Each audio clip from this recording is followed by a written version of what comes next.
I do have a question while Steven figures out the view. RK says, has some daffodils starting to appear. Will moving them or planting them deeper eventually get them back onto the regular spring cycle? It may get them back onto the regular cycle to plant them deeper. If they are very shallow, you'll definitely see them at a time of year when you shouldn't see them. So if you dig them up and you find that they're planted only 3 inches deep, yeah, deeper will help them out. But this year we had a lot of cool weather early on, which might have cooled the soil down in the area and fooled them into thinking that they had enough winter already. So it might be an off year for them too. But if they've been doing it for you every year, and I've seen that happen in people's gardens before, I've planted a lot and replanted them deeper. And depth can make a big difference. Boy, what a good thing to put this in here. Our fall crocus that are just up or were just up when we left the country, and they were a good depiction of why you should leave some things up in the fall and cut things down gradually, because these colchicum fall crocus would literally look silly without anything with them. They come up without their leaves because the leaves came up in the spring and then died back. Now just the flowers come up. So keeping the Veronica up next to them there, that darker purple, and deadheading it one last time gives them company. I divided those colchicum last year and put some in our own garden and some in a neighbor's garden, and then put the original group back in a couple of places. The neighbor's garden and the original group were up and blooming, while ours were still just little white points coming up. And I think depth was all the difference there. I didn't put them as deep in the neighbor's garden, and I put them in very quickly when I put them back in the kids' garden. Why again are we? I couldn't figure that out the other week either, Steve. Can you spotlight us, Sonia, so that we'll stay up on that screen? Everything looks good on my end. I will spotlight you. And speaking of crocuses, Tanya is asking if we can plant fall crocus now, or should we wait until spring? Oh, fall crocus, this fall crocus, the colchicum, you should plant now. And actually it should already have been in the ground. Sometimes when you plant them this late, as you're getting in October, sometimes they then sit dormant for a year. So they don't come up the next spring. They wait a year and a half. It's 18 months before you see them.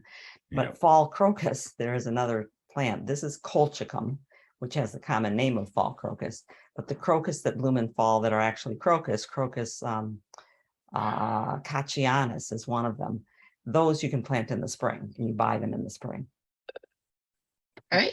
And we have a hand up from Teresa with a question. Okay, Teresa, what's your question? Good morning, you guys.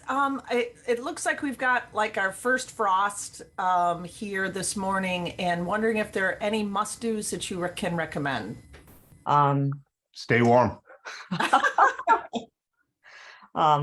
Cover the things that you think you might want to see keep going for a little bit longer. Throw a sheet out over them, old blanket, something lightweight.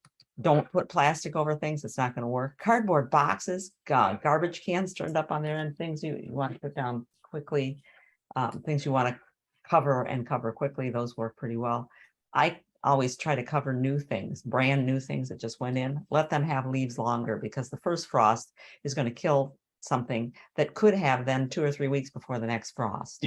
But that's all I would do, is make a survey and say, what do I really want to keep going, or what could benefit from being kept going a little bit longer. Whatever you cover, don't forget to uncover once it warms back up. If it gets warm fast, like it can sometimes, you can. If it gets really warm. All right. Thank you, guys. Safe travels. Thank you. And it's good that it's Teresa who just asked, because there are some pieces about roots that we'll cover later. And Teresa and we had talked with Teresa about those. So Teresa, those roots issues are coming in a later webinar. This is a branch that broke just before we left. I was walking through the yard surveying what was going on and what we were missing in our yard. This is the top of our little sweet gum tree. And I looked, I said, oh my gosh, it's got a broken piece laying off of it. And when I went up, there was another piece broken off. Why does that happen?